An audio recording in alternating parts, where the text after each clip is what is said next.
যে খবরে চোখ রাখছি, রাজ্যে আইন শৃঙ্খলা নিয়ে উদ্বিগ্ন কমিশন। নির্বাচন কমিশন রাজ্যের আইন শৃঙ্খলা পরিস্থিতি নিয়ে উদ্বিগ্ন। গতকাল রাজ্য পুলিশের সঙ্গে বৈঠক।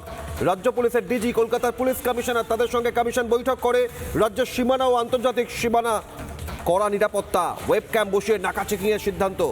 নির্বাচনের আগে সব নাকা পয়েন্ট বসাতে হবে ওয়েব ক্যাম্প, সেখানে ওয়েব ক্যামের ভিডিও স্টোর করে রাখার নির্দেশ।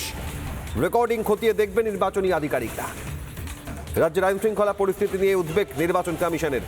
গতকাল পুলিশ কর্তাদের সঙ্গে বৈঠক, সেখানে রাজ্য পুলিশের ডিজি, কলকাতার পুলিশ কমিশনার, তাদের সঙ্গে রাজ্যের মুখ্য নির্বাচনী আধিকারিক সিইও বৈঠক করেন। সৈকত সহকর্মী, সরাসরি আরও বিস্তারিত জানবো। আপনাদের জানাই যে গতকালের বৈঠকে অত্যন্ত গুরুত্বপূর্ণ, রাজ্যের এবং আন্তর্জাতিক দুই সীমানাতেই নাকা চেকিং এবং ওয়েব ক্যামেরার মাধ্যমে যাবতীয় রেকর্ডিং, ক্যামেরার ভিডিও স্টোর করে রাখার নির্দেশ।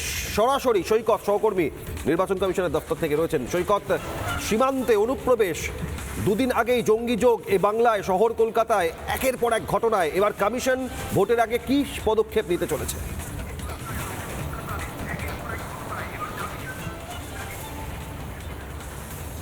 দেখো, গতকালকে এই সিইও দপ্তরে সিইও নিজে বৈঠক করেছেন রাজ্য পুলিশ এবং কলকাতা পুলিশের আধিকারিকদের সঙ্গে।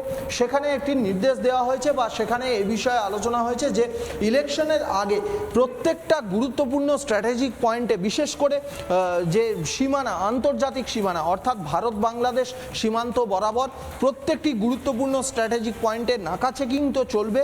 রাজ্যের সঙ্গে বিভিন্ন রাজ্যের যে সীমান্ত আছে সেগুলিতে নাকা চেকিং চলবে, কিন্তু নাকা চেকিং চলবে এবার ওয়েব ক্যাম বসিয়ে।